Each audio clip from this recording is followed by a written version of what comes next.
I don't think there's any successful woman in Africa that has never been labeled a prostitute. Actually, it doesn't happen anywhere. If it's in academia, if she becomes a professor, if she's too young, she must have slept with the administration in school. In private sector, it's the same. I was debating with friends the other day. Said, "Oh, this woman heads this institution. She must have slept her way to the top." I'm like, "But she's performing there." She said, leave that performance. But she has Ivy League degrees. They say, "Leave that one." I'm like, so you want to discredit her Ivy League degrees? You want to discredit her performance? You want to discredit that she has turned around the company, it's now making profit? But you want to say she has slept her way around to the top. So I don't see any successful man on the continent that's not been labeled a prostitute. This season of the Unamplified podcast is sponsored by the GIZ African Union Aware Project. A project aims to strengthen women's representation and participation in political processes. Hello, Africa. Welcome to another episode of the Unamplified podcast. My name is Cynthia Mbamalu, your host, and today I have my co-host with me. Hi, everyone. Welcome to the Unamplified podcast. My name is Queen CY.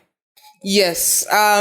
Today we're discussing points of order, misrepresentation in politics, and we have two amazing guests joining us, Queen CY. So with us here we have Mr. Rotimi Olawale. He is a development expert and executive director, Youth Hub Africa. Welcome to the Unamplified podcast. It's my pleasure to be here today. I've seen a few of the episodes, and so I'm happy to join you live at the studio. Thank you. Then there is me. I'm a huge fan of her, because I follow all her work everywhere. And I'm so happy she's finally joining us on this episode of the Unamplified podcast. We have the one and only, the leader of the bad girls gang, because I'm one of the bad girls, you know.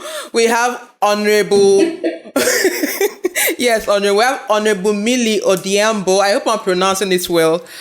Grace Akot. You got it. I did. I've been practicing my pronunciation. Yes, she's a member of parliament, National Assembly Kenya. Honorable, it's good to have you on this episode of the podcast. And it's good to meet you all, and my apologies yet again for the hitch earlier. Yeah, I mean, as Nigerians, we understand. We're also hoping our network is friendly with us today. In fact, when crafting the topic, you were an inspiration, because we use point of order, because, you know, when we hear you say, point of order, Mr. Speaker, and it got us discussing around how society view women differently than men, in different, both in politics, in business, in entertainment. So think about general perception of women. And so I want to begin with you, Honorable. I want to say, the bad girl theory for me is now a theory. Why do you think it's important and significant to talk about how women need to be seen and how women need to show up in politics and in different spaces where they occupy? Why is this bad girl theory significant in these times that we are in?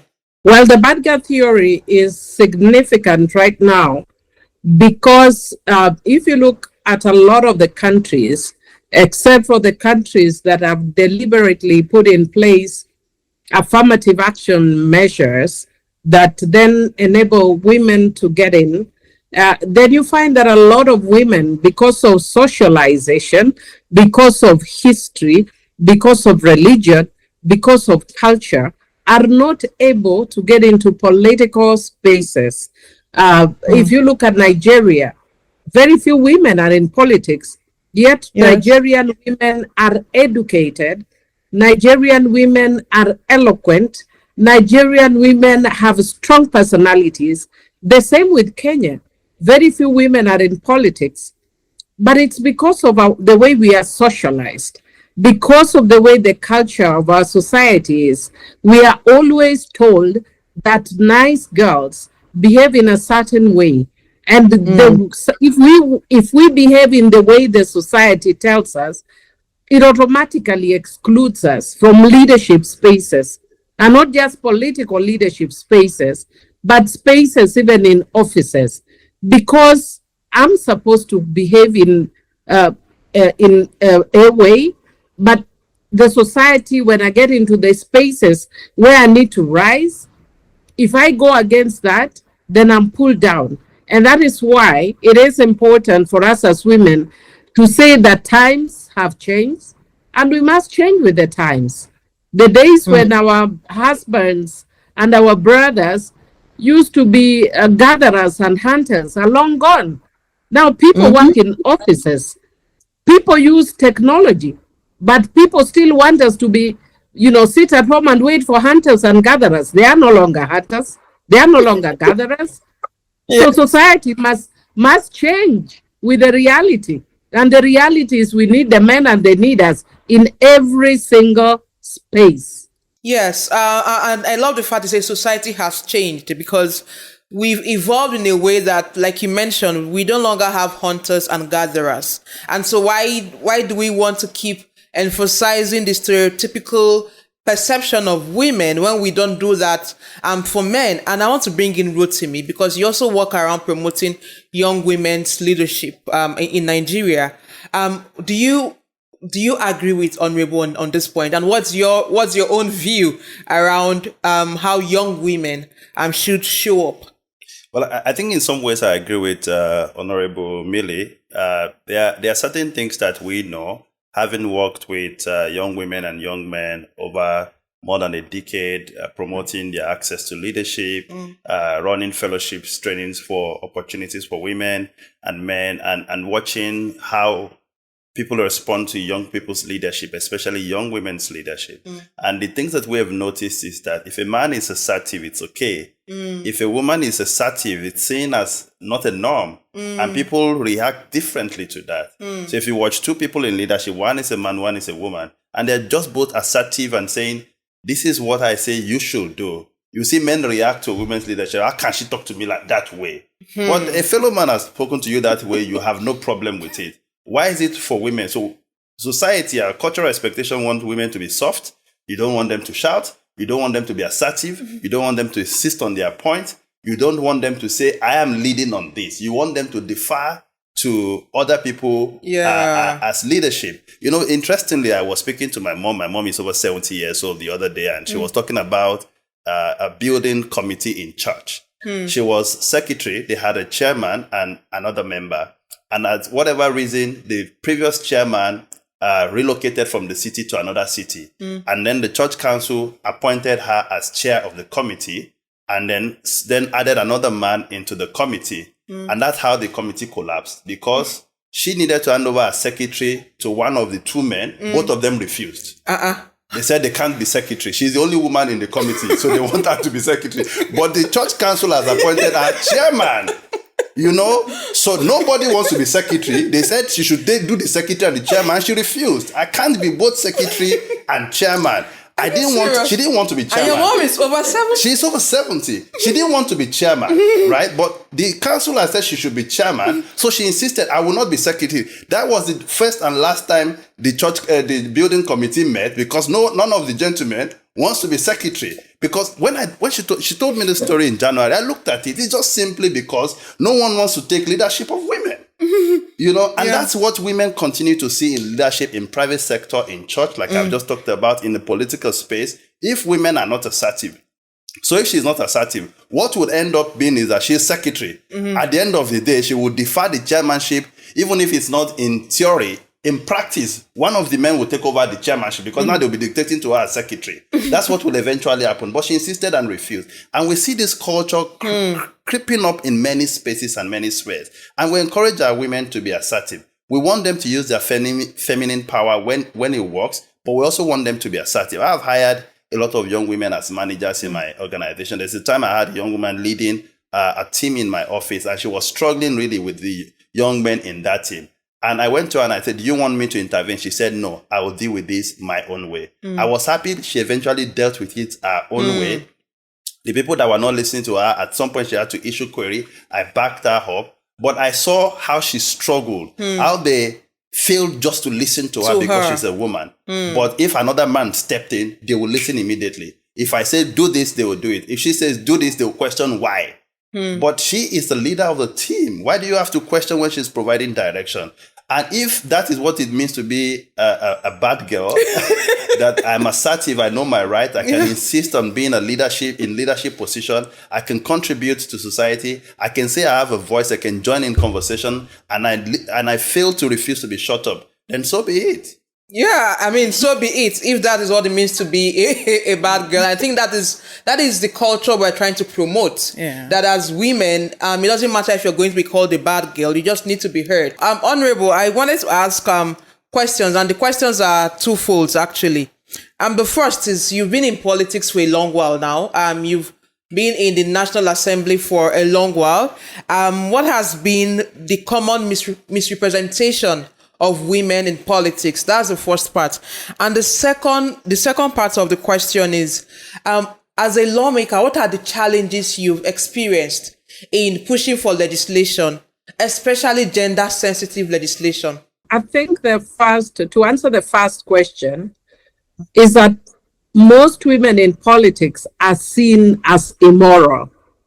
A lot of people don't see how a woman can get into a political space unless you are immoral.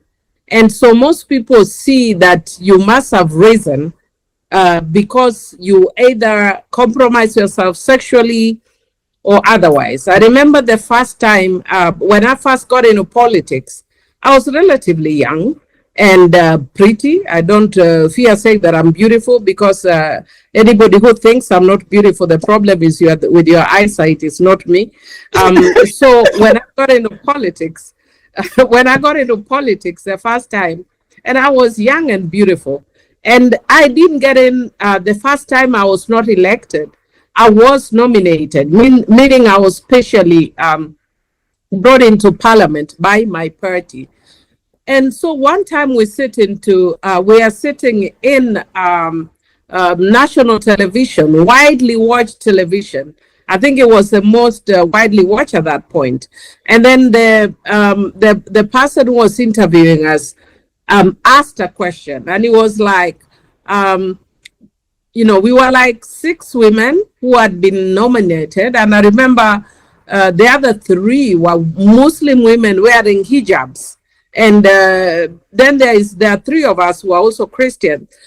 And they asked that, people are saying that for you to be here, you must have slept your way and got here. And, the other women didn't know how to react. And, then they all were, because they put us in a situation where we are always defensive as women. So they had to spend all their time trying to explain how we are all moral women, we are Muslims, we follow the Quran. The other ones, we are Christians, we follow the Bible. Me, I told them, first of all, I'm not in the habit of sleeping around, but even if I did, which part of your body did I carry? Nobody asks a man. Nobody asks a man what part of their body they have used. Why do you use different standards for women? When I come into politics, nobody asks the man who they have been sleeping with. Why are you asking me, a woman, whether I've slept around? It's not about sex. It's not about the below the belt issues. I have come in this space because I'm an intelligent person, because I'm a lawyer by profession. I had worked in civil society, had won many awards for my excellent work. The moment I get into politics, you make it a sex issue. So that's a very common thing that is used for women. And because in the society, a good girl is a girl who is not promiscuous. Most women do not want their names mentioned with anything that is immoral. So we avoid politics like the plague, because sex is going to be used as a tool. So that's a very, very common thing, I would say, that is used for women. And what are the hurdles that you face again when you're legislating? The hurdles we face again are mind frames which are patriarchal. We face hurdles that have to do with, just the socialization that makes people think that we need to closet women in one corner and men in another corner. The society belongs to both men and women. It's not a competition. It is the world can accommodate both men and women. There's no competition. And so what is good for me as a woman is good for the man. And what's good for the man is good for me. But people always want to make it about competition. And then when you are an assertive woman, people are always very suspicious of you. Anything you bring, people want to, say what is hidden around it. What is Millie trying to do? Is she trying to overthrow men like I can overthrow a man in his household?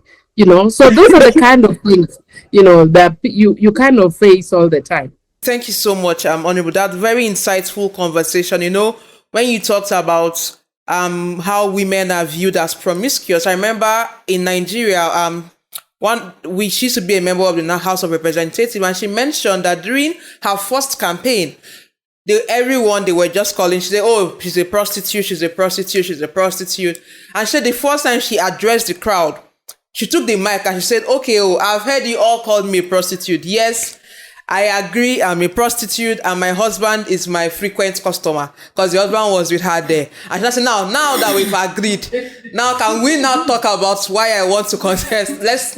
We've all agreed that this is who I am. Now can we move forward? And this is Nigeria, this is southeastern Nigeria. So it's almost like we have similar realities in a way, where there's a belief that for a woman to climb far, she must have slept through or she had been immoral. And these are the kinds of narratives we need to change, as we engage. Quincy, why? It just shows how it's refined leadership in women without mimicking men. Women should be allowed to lead in their own strength, with their own intelligence, in their vulnerability. And that takes me to a question I want to ask Rotimi. You have done a lot of work under Youth Hub Africa, facilitating the involvement of youth women in democratic processes, and also as a girl's dad. How do we make our culture a more gender-sensitive culture, if culture is truly a way of life? You see, one of the things I learned early in the course of my work, and I sort of stumbled into it. I remember even before I set up Youth Hub Africa, I was working in a foundation many years ago, and we had this mandate to train young people on what is called democratic leadership training programs. And we had cohorts of 40 slots to fill. And my boss at the time always insisted, 20 men, 20 women. And so we would run adverts in the newspapers, run adverts online. We would get at the very least 1,000 applications. And we would have 700 applications from men, 300 applications from women. I would do an initial shortlist of 100 people. I present that to my boss. He will do the final shortlist of 40. And then you say, email these people and let's wait for confirmation. In 48 hours, all the men have confirmed. We will not hear from some of the women. True. I will follow up. And then there will be questions, because it's an all-inclusive workshop. We bring them to a city in the Southwest. We put them in a hotel and all of that. None of the men needs permission from their parents to come, because we're targeting 18 to 35. They just say yes. I confirm. The women, I spoke to many parents, because they're wondering, how will I release my daughter to travel? How would they go here? And these are adults. Safe? Adults. Men, most of them in universities, they finished university, they're living on their own, they're working. I spoke to many parents. I never spoke to one parent of a guy. None. And so you see, and these are parents, middle-class parents, some of them professors, some of them whatever. They're concerned about safety for their girls, but they are also limiting the participation of their young girls in programs that will expose them to leadership. So in one way, we've educated them, but we're still holding back by culture, by religion, by fear, by security, by this, but we don't hold back the men. The men come. I've never spoke to one parent of any man. Never. It didn't happen. Yeah. And that was several years ago. It still continued to happen until last year. Youth Hub Africa selected and sent 3 young students to Denmark. 1 man, 2 women. I don't know who the guy's father is or mother. I had to speak to the parent. I spoke to the mother of one of the girls. He said, now you have convinced me, but now you have to convince the father as well. So after convincing the mom, you have to convince the father. It's not enough. I have to convince the father. I have to put on my video. They need to see whether I'm a responsible man. Where am I taking their daughter to? She's taking part in a national competition where 900 people have applied. She's top 3. And all expense paid to Denmark. But now I have to convince the mother and the father to release this young, brilliant girl to travel to Denmark. Wow. So if they're not convinced, what happens? She will lose this fantastic opportunity. So by the society, by the cultural expectation, by If women don't fight for it, if they listen, that's what Honorable Millie is saying. If we listen to all what society says, they will not even apply because they're like, first, I have to apply, qualify, pass, that's one ordo. Then I have to go home, behave very well. I must not do anything bad that week. If I go out and not come out on time, they say, aha, this is what you do, go and do there. I'll lose that opportunity. True. So they have to present it in a soft way. They have to study their father, his mood, probably go through the mother buys in. It's a complicated process for women. All through the ladder. If Honorable Millie is still facing this much opposition, and it starts from being young. These young people, and that's why many women just give up. You know what? This leadership thing, I'm not interested. They face it under their parents' house. When they are with their husband, they face it. It's annoying till this date. Many women require their spouse's approval to go on work travel. Yes. So if you say in the office, oh, you're going to Lagos tomorrow, women can't confirm. They say, hold on a minute. They run out of the office, place a phone call. My dear, please, I've been asked to go to Lagos tomorrow. Who is going to look after the children? If you can't answer that question, the husband says no. Then they have to come back to the office and negotiate. Madam, can I join virtually? That's the challenge society puts women on. So if she's not assertive in the office and assertive at home, she will lose opportunities. And then how do you want them to climb up to be leaders? It's impossible. Practically impossible.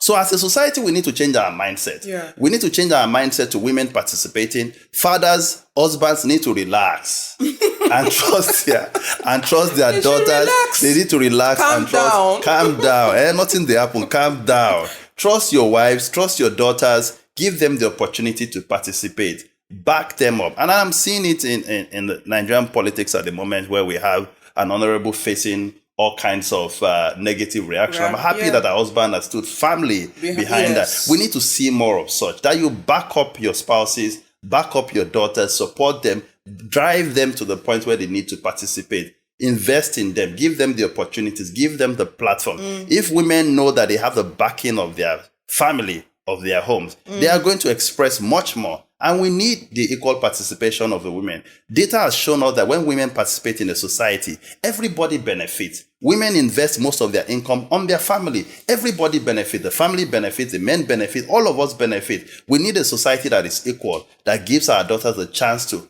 anticipate, to aspire, to want to come to leadership. That's the kind of society that we want to see in our lifetime. Yeah, I'm glad this is coming from you, Rotimi. Of course, I know you have 3 beautiful daughters, and I love to see girl dad because I think you're also a very strong ally in the work that we're doing. But I want to bring in Honorable Millie because you said a lot. So this example around, you had to call the parents of the females that's qualified to participate. These are adults. These are no longer under 18-year-olds or underage kids, but you had to do that. I also know in the work that we do in Yaga Africa, we've had programs in states like Sokoto, and you're providing accommodation for all the participants. Like you said, it's difficult to get the females to confirm, and then we had to talk to their fathers or their husbands. In fact, at one point, husbands came with them to the venue, stayed with them in the meeting to be sure that we're not building their capacity to be rebellious wives. I couldn't even understand that. And now we have to feed extra mouths because you already budgeted for 30 people, but now you have husbands in the room. So you're feeding more people that you did not plan to feed, You didn't want to keep them away. So we had to create those exceptions to provide for more people. And I want to bring in Honorable Millie. We've talked about representation. A lot of times you see women come out to vote, protest, you have women showing up on the streets. We are engaging at different levels. And I'm just wondering, is there a difference between participation and representation? Are they both crucial in changing the narratives on how society view women? First of all, let me say that I want to agree with the speaker that he's really, truly a father of girls. It's very rare to find a man who speaks the way he's speaking. You gotta be a father of girls to be able to speak that way. Recently, I was speaking in Parliament to one of my colleagues, who is also a very good friend of mine. He's like a younger brother. He grew up with my brother. He was in the same class as my brother. But when he was talking about certain issues relating to, women's rights, he was speaking with authority.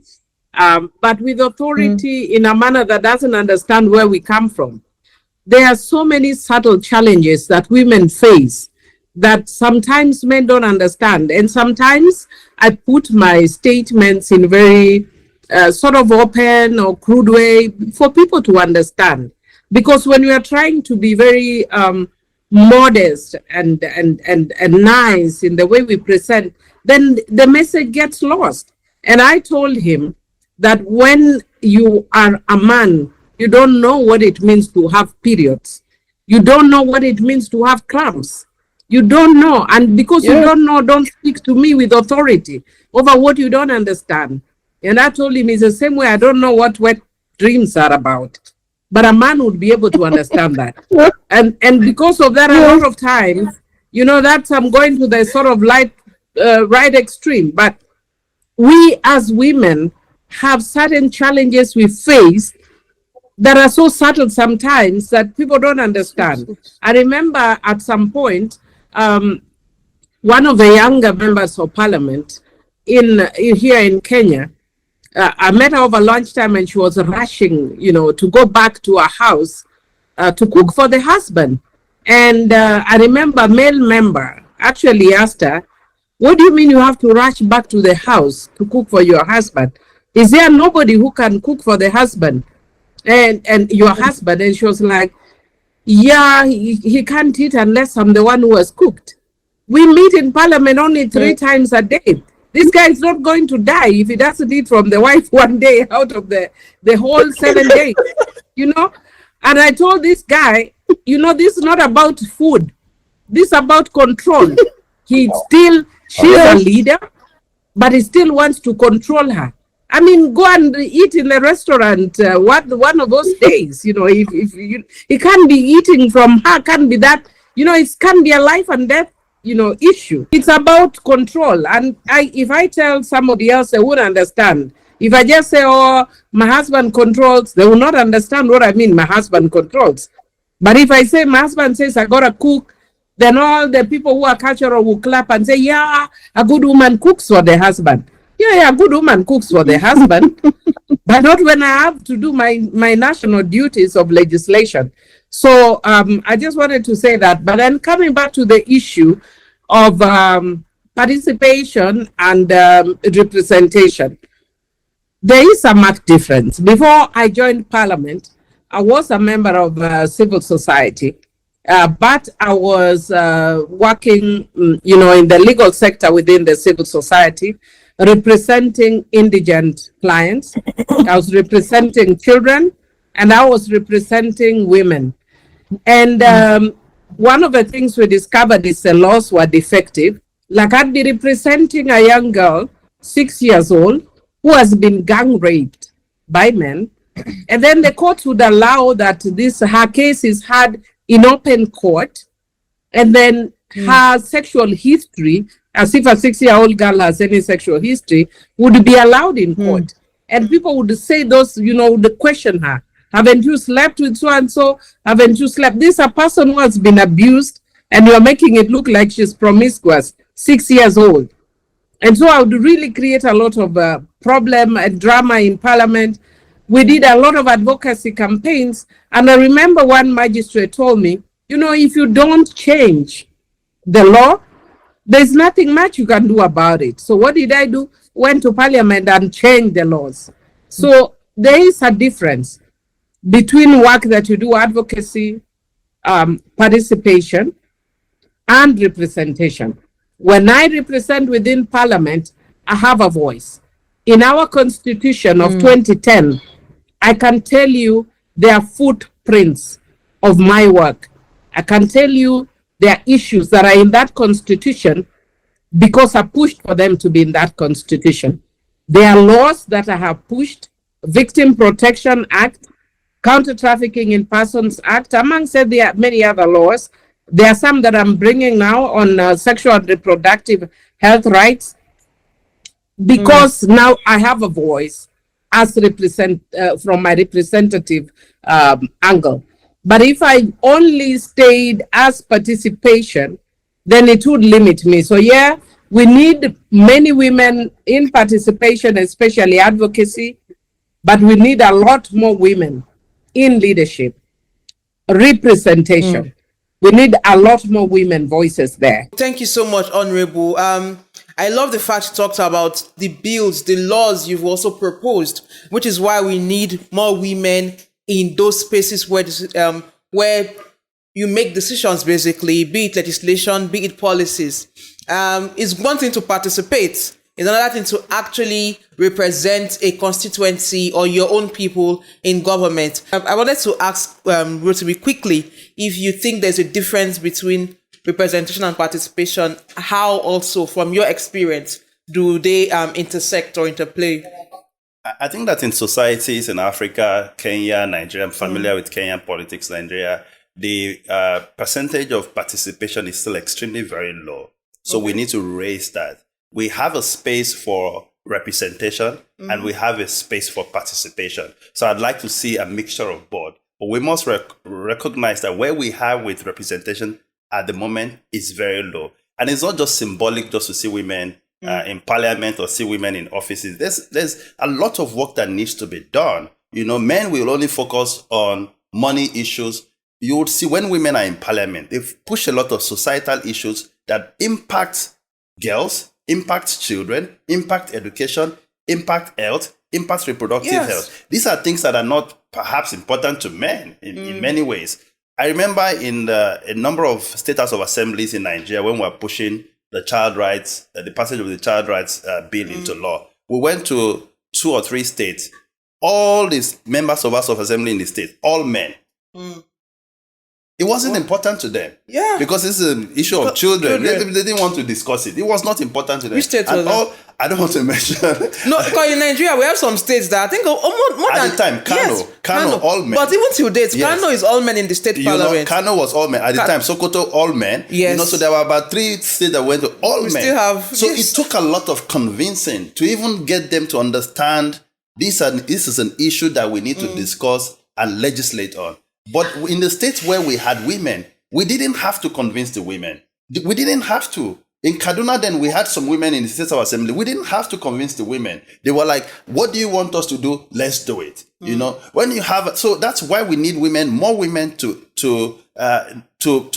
be representatives at different levels of the society. Whereas I see participation as an opportunity also for capacity building, to get women into the know, to get them to be active citizens, to engage government advocates at different levels. And we see that is very functional, that is useful. But we need to get to a stage where we can increase representation across board in countries like Nigeria, Kenya, and actually probably in almost all African countries, we need more representation. Yes, actually, we do need more representation. Queen Sue, I had the question for you. Yeah, I have a question. We've talked about participation. We'll talk about representation. We'll talk about inclusion. Now, let's talk about misrepresentation of the media. Do you think women's voices and issues surrounding women are being represented well in the media? And what are the challenges they face with media stereotypes? Well, women's voices are not very well represented or articulated in the media. One, because of those subtle discriminatory issues. I will give you the best example. When I first got nominated, I went into a public event where 12 members of parliament and the media houses took a photo of us, all 12 of us. They took a photograph, and what appeared was 11 members minus me, because I was at the end. They don't see women. That's the reality. They don't see women. And for you to reach a level where the media can see you, it means you have to do something beyond the ordinary. Like me, the media in Kenya normally tells me, you know, Millie brings herself, not physically, but by what I do, by what I say. But how many people are going to be a little crazy like me? How many women are willing to be crazy? And do we have to be crazy to be heard? The men don't have to be crazy. All they need to do is say, you know, the most basic, the most uneducated, the most unintelligent things. All you need to do is be a man, and you are media worthy. But for a woman, you really have to, you know, sort of like do a headstand in order, you know, for you to be covered by the media. But also in terms of women representation, even in the media, because of our multiple roles, as women, men, when you call them, and tell them appear before the media, it doesn't matter what they are doing, they lap and go. But for a woman, they'll be like, I have to see whether my children have been picked from school. I have to see whether they have eaten. No man cares whether their children have been picked from school or whether they've eaten. They know the wife will figure out about that. So because of that, men are disproportionately better considered in the media than women. Even when the media reports on women, it's not usually positive. They'd always want to, post the negative. And even whether it's not true or not true, like very recently, there was all over the media, some misinformation about a woman governor. And that will sell, like sex sells, but it sells much more when it involves a woman as the victim. So usually you will see that the women, they want scandalous things about women. When there are scandalous things about men, they're like, but that's normal. If a man has 2 girlfriends, what's the big deal? It's normal in society. If a man has 10 wives, what's the big deal? But here that a woman who is even unmarried was seen with a man. Like you expect the woman to switch a button somewhere and get a husband. So the media will capture that kind of thing, So yes, the media will not report appropriately about women. I want to hear your own view on that. Well, I think I agree very much with Honorable. Women are usually casted sometimes as even victims on media. And you see that women are also tokenized. You bring them to International Women's Day, then you have an all-women panel on media. You allow them to talk. But when it comes to issues of national discourse and national importance, the voices of women are not seen on the media. They want to speak to the men. And also, this also goes back to representation. If you look at parliament, if all of the major seats in parliament are held by men, what do you call them now? If the speaker, the majority leader, the minority leader, the clerk, if all of these are held by men, then in some way, the women have to fight to hear their voices, because media would go and be cherry picking on who are the leaders in the parliament to speak to. If majority of the governors are men, then media would also cherry pick. If majority of the ministers are men, media would also cherry pick. That's one thing that we need to look at. Women are also policed. If women go on media, people are going to talk about what are they wearing, how did they wear this one, what did they do that one, why did she use 5 earrings. Men are not policed. Even if my beard is very long, nobody cares. Men just walk into the studio and if they invite me on news at 11 p.m., I don't need to negotiate with anybody. I drive to the studio and go back. If women wants to go to the media at 11 p.m., they say she's a prostitute. Why is she going out at that time of the night? And there was one thing I wanted to comment on earlier. I don't think there's any successful woman in Africa that has never been labeled a prostitute. Actually, it doesn't happen anywhere. If it's in academia, if she becomes a professor, if she's too young, they say, she must have slept with the administration in school. In private sector, it's the same. I was debating with friends the other day. Said, this woman heads this institution, she must have slept her way to the top. I'm like, but she's performing there. She said, leave that performance. But she has Ivy League degrees. They say, leave that one. I'm like, so you want to discredit her Ivy League degrees? You want to discredit her performance? You want to discredit that she has turned around the company, it's now making profit? But you want to say she has slept her way around to the top. So I don't see any successful man on the continent that's not been labeled a prostitute. Yeah. So I don't see that as any big. Even if you quarrel with a taxi driver today, they call you a prostitute. Exactly. I'm driving. If you drive and you protect someone, they call you a prostitute. Once they see a woman, they call you a prostitute. It's like this thing that men wants to do to shame women into silence.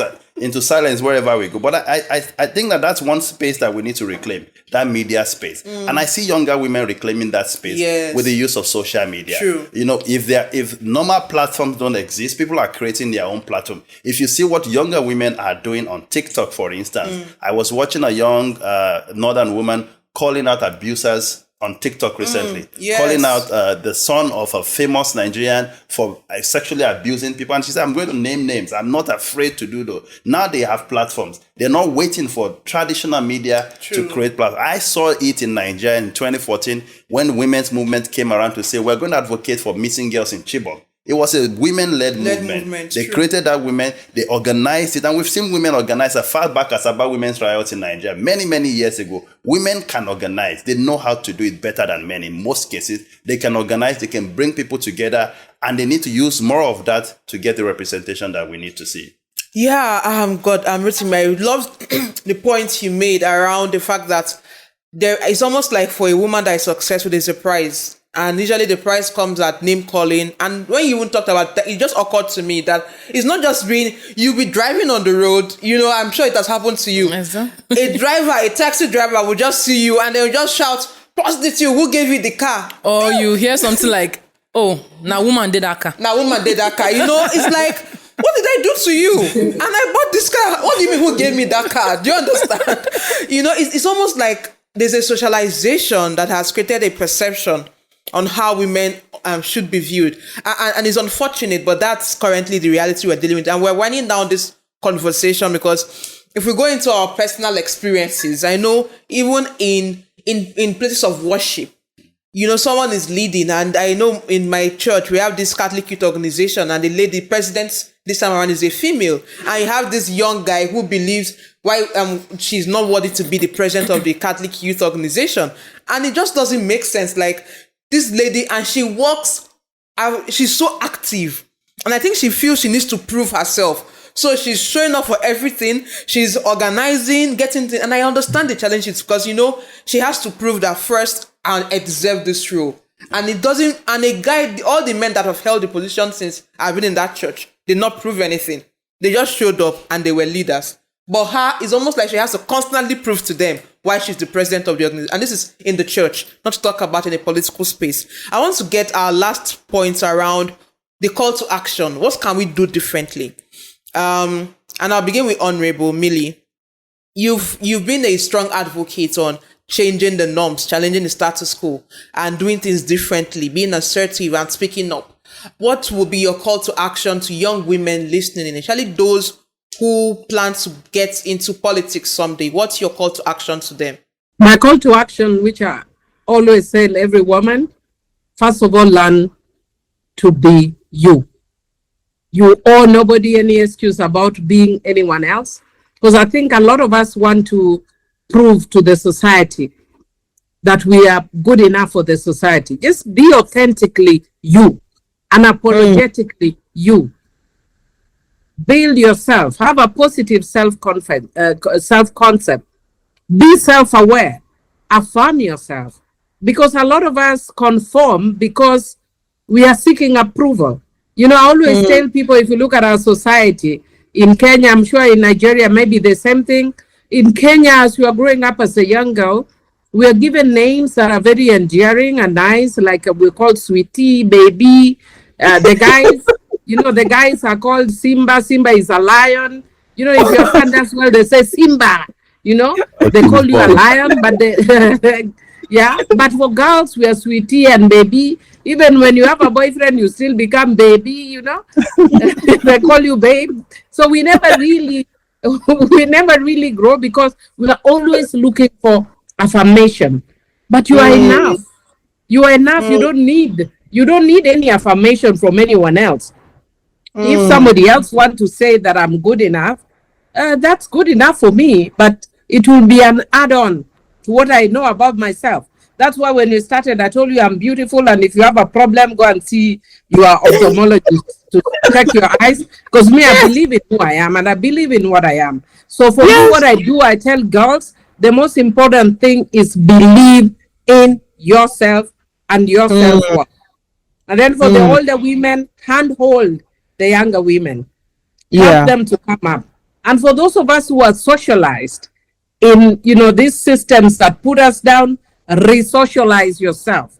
It's never too late to learn. Well, right now we are dealing with a woman who has been nominated as a cabinet secretary in Kenya. And it's caused a furore because she has actually blamed the victims of violence. And I was actually, in a way, sympathetic to her, because she knows no narrative. That's what she has known all her life. She's grown up in rural Kenya. The narrative she's had over and over and over again is a girl who is beaten is because it's her fault. She looked for money from men. She did this victim blaming. That's how she's grown up believing. And so what I'm encouraging all the people, you can learn afresh. You can start a new path. Just like Christians, we are told you can be born again. We can't be born again and become bad girls. So that would be my message for girls. Be born again, be a bad girl. Thank you. Be born again. Be a bad girl. Rotimi, what's your call to action? Thank you very much. 2 years ago, I ran a fellowship program for young women in leadership. And I gave them an exercise, a social experiment. I asked them to list 10 mentors that they admire. There were 20 of them in the group. Majority of them listed more men than women. And it shows to me that there's a problem. We need to, and that's one of the roles that media play. We need to exemplify and show more examples of women leading, because women are scrambling to see women who are leading. And so we need to show that example. And I think it's a work that all of us, the whole of society needs to continue to do, to exemplify, to show women in positions of power, to show them as examples to other young women across the entire value chain. And I think the second thing is to build up on Honorable Millie's point around women supporting women. We need to see more intergenerational co-leadership. True. You know, sometimes you see the tension where older women feel these young women don't understand the sacrifices that they have made. True. And sometimes the young women also feel these women, they are occupying this space that we want, and they should please move aside. We need to see more intergenerational co-leadership. I think there's value in understanding the role that pioneer women have done. You know, many younger women don't know that some of the rights they enjoy today, some people paved the way. True. And there's value in understanding and appreciating the work that it has taken to do that kind of work, but also to learn from them how to organize. We believe organizing is only on social media. Younger women need to learn to understand that organizing is beyond social media. How do you organize on the ground in communities? How do you go and sit in the market? How do you go to the village and sit with the women, you know, and interact with them and organize that way? And these are things they need to learn from the older women. And so I believe in intergenerational co-leadership as the way to go. Yeah, I love this call to action, because Honorable really talked about hand holding, and you also talked about it through the terms intergenerational co-leadership. I think there's a lot that we can learn from the older women that have gone ahead, that have fought hard, because their lessons would also help us understand how to navigate the path that they also had followed. But also for the younger women, I love the part you talked about. Organizing is not just on social media. Social media is a powerful tool, but we need to also learn to engage offline, because at the end, they say politics is local. And so if you also want to start seeing some kind of concrete change, we need to go to those places where people are meeting to have conversations with them. I can't even believe we've come to the end of this conversation. It's been beautiful listening and learning from this amazing guest, Honorable Millie Odeyambo. Like, it's such an honor to host you on the podcast. Hopefully one of these other episodes will pull you in again. But I love the message. We should all be bad girls, because we need to challenge the status quo continuously if we want to be heard. Thank you so much for being our guest today, Honorable Millie. Thank you too. I've enjoyed myself. Thank you. And then Rotimi, my brother, we've been working for how many years now? I've known him for a long while. We started as youth activists when we were still very, very young. Now we are transiting and leaving the space for the Gen Z. Thank you so much for being a guest on this episode. Thank you very much. It's my pleasure to be here and to also share space with Honorable Millie. Yes. Quincy, over to you. Don't forget to click that subscribe button on your timeline, subscribe to our YouTube channel, and also follow us on all social media platforms on Instagram, X, TikTok, Thread. And also like to give shout out to our crew members behind the scene. We want to give shout out to our cinematographer Fredcoker, DJ Drexx, our sound engineer, Hamilton Odems, our director extraordinaire, Ifeanyi, our cinematographer, also Ayo, our co-host, and Andrea. Well, I think that's all. Yes, and we usually end with a cheers to Africa. When you're on, you're amplified. Cheers. And cheers to Africa. Cheers to Africa.